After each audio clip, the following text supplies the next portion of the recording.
Государственный департамент США обвинил Коммунистическую партию Китая в том, что детям тюрков запрещают говорить на их родном языке в школах и других образовательных учреждениях.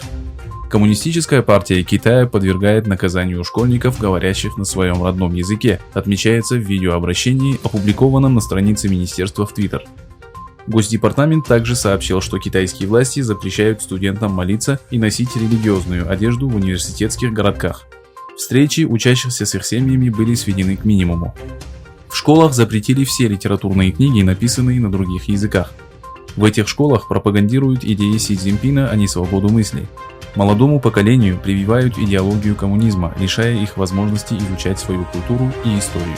Коммунистическая партия Китая должна прекратить культурный геноцид и ограничение свободы вероисповедания уйгуров и других мусульман, заявил Госдепартамент США.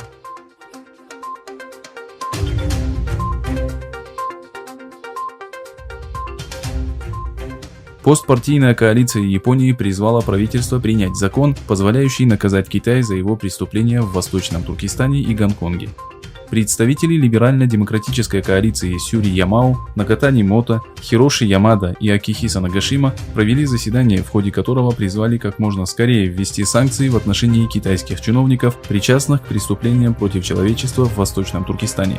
В коалиции противников Китая состоит более 30 японских депутатов из правящей партии, Сената и Палаты представителей. На данный момент остается неизвестным, какое решение приняло правительство Японии.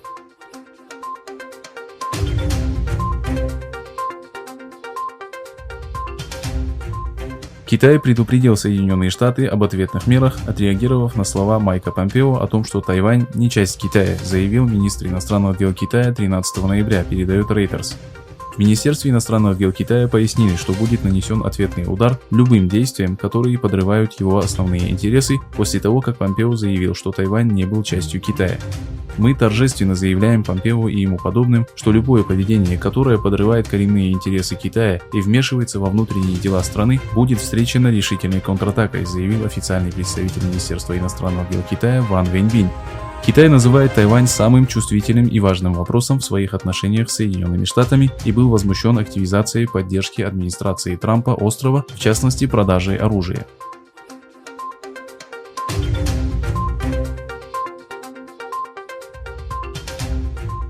Китай поздравил демократа Джо Байдена с победой на выборах президента США, заявил в пятницу на брифинге представитель Министерства иностранных дел Китая Ван Вэньбинь. Мы уважаем выбор американского народа и поздравляем Джо Байдена и Камалу Харрис.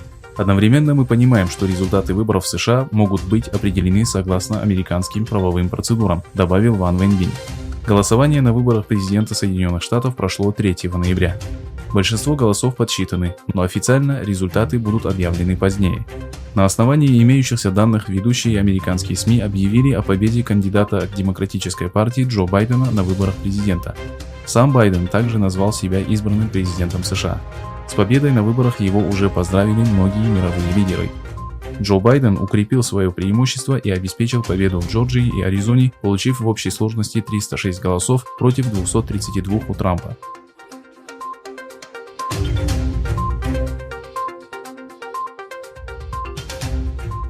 Власти США предоставили TikTok отсрочку на 15 дней до 27 ноября, до введения запрета на работу этого приложения, говорится в уведомлении компании в судебной базе.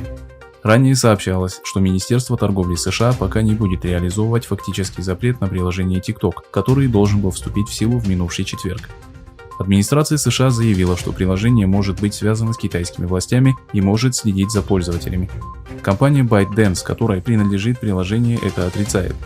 Дональд Трамп в августе подписал исполнительный указ о борьбе с угрозой TikTok, в котором дал примерно месяц на прекращение в американской юрисдикции любых сделок с ByteDance. Изначальное решение администрации США запрещало американским компаниям позволять скачивание приложения TikTok в своих магазинах приложений.